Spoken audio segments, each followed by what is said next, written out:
جن لوگوں کو تورات کا حامل بنایا گیا پھر انہوں نے اس کے حامل ہونے کا حق ادا نہ کیا، ان کی مثال گدھے کی سی ہے جس پر بڑی بڑی کتابیں لدی ہوں۔ جو لوگ اللہ کی آیتوں کی تکذیب کرتے ہیں ان کی مثال بری ہے، اور اللہ ظالم لوگوں کو ہدایت نہیں دیتا۔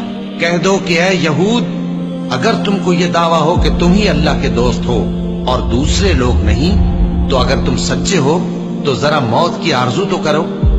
اور یہ لوگ ان اعمال کے سبب جو یہ کر چکے ہیں ہرگز اس کی آرزو نہیں کریں گے، اور اللہ ظالموں سے خوب واقف ہے۔